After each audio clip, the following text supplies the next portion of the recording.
Hello again, we're at DreamHack Bucharest 2014, and I'm here with Tomas, manager for Team ROCCAT.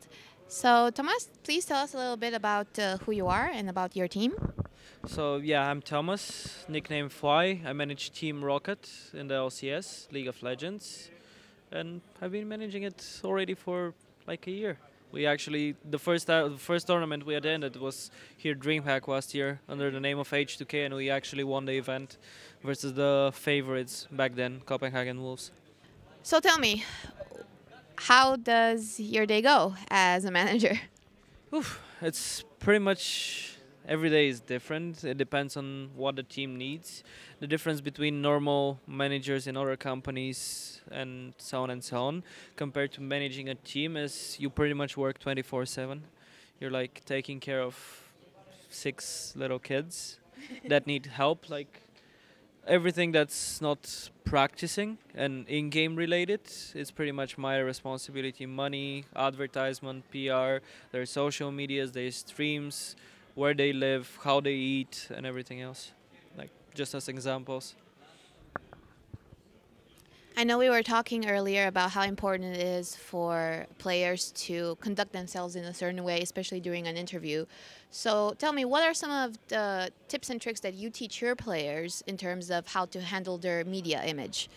Well, first of all, it's the main thing that comes from media is actually experience being in front of the camera, knowing what to you can say and what not, talk slowly, to think what you're talking about and such is the main things around the media, like how they look, how they dress, how they talk in general with the interviewer. Do they answer completely the answers or not that short, not that long, and such stuff in general. There is a certain stigma attached to the idea of gamer and gaming, specifically in Europe. Do you try to tackle that, given that you try to manage your players? Is that something that is on your mind? Like, let's not be the stereotypical gamers that people think of us. Well, I think right now quite a lot of the people can call themselves gamers. More and more people are actually growing up with that already, and I think the stigma is already broken, or at least it's in the process of being broken, because you can see even normal sports players, musicians, and all kind of other stars actually playing games, following those players, and etc. So I think people are starting to understand that actually being a gamer doesn't mean you're a nerd close in front of the computer. Like for example, we go out swimming pool, we do sports, we go to the gym, we go outside together, socialize with the people, and have in mind that those people are like everyone thinks that they're socially awkward, right? So those people are working with fans and people talking to them the whole time.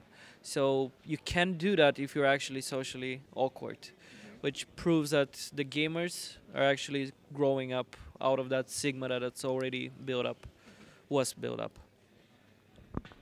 Regarding League of Legends, especially, what do you think makes it such a flashy esport, such an impressive type of competition that not only gets a lot of people watching the stream, but also obviously the audience is so used to participating and to show their enthusiasm? What about League of Legends makes it so not necessarily popular as it is a show?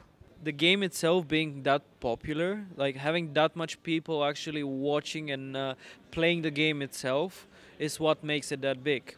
Riot managed to build a game that's so user friendly, so nice for the early pickup of the game, that actually more and more people are getting into the game, and those people want to learn from someone. So when you introduce the esports part, as Riot did, they were actually the first company that actually invested a lot in the esports. They will come to watch how you play, why you're so good, so they can actually learn from you. And you have it from the other sports. It's just a matter of how much people are involved in that game. And with League of Legends, the numbers are actually quite high. So that makes it that flashy, that interesting for someone from outside that actually doesn't know esports to come in and invest money, sponsor, or just start watching and following the scenes in general. Now, talking about DreamHack, obviously we're in Romania now. This is DreamHack Bucharest. DreamHack keeps coming back to Romania, which is in Eastern Europe. You have a lot of League of Legends players that are Ukrainian or Russian or even Romanian, like Bone7 from Cloud9. Is there something about Eastern Europe that is very attractive to the esports environment, and can we truly produce good players that can go to teams like Fnatic and Cloud9 and even Navi? Well, we've shown in the past that like I'm Bulgarian myself, so I'm Eastern country too. So we've shown in the past that we can produce good players that can actually go on the top level. You have Insomnia for Warcraft 3, you have Night End, who's been quite on the high level of the StarCraft community, and etc. etc. It's about, how to explain it, we're more passionate about everything we do. Like, we do everything with so much more emotion, dedication than the Western countries like Germany, like France, and those. Like, the crowd over here, you can see them cheering and chanting the names of the teams. Regarding the question about DreamHack Bucharest and why is it becoming so big, it's simply because people over here, I think, actually already realized that esports is something good and something that's gonna grow, and they need to grow with it. So people actually started giving more and more resources. And I think Silvio, the organizer of DreamHack, is doing quite a fantastic job for what he has over here. And from all of the years we've seen in other countries, they have the communities, they have the people coming following, but simply the people over there didn't manage to develop it still, at least for now, I hope, to get it on that level. But yeah, as you said, a lot of countries are visiting here. We visited last year, the event, we played in it, and we enjoyed it. It's quite a good event, and it's pleasure for the players to play in it. What is your schedule looking like for 2014, your team's schedule? Well, currently we're having a little bit of vacation.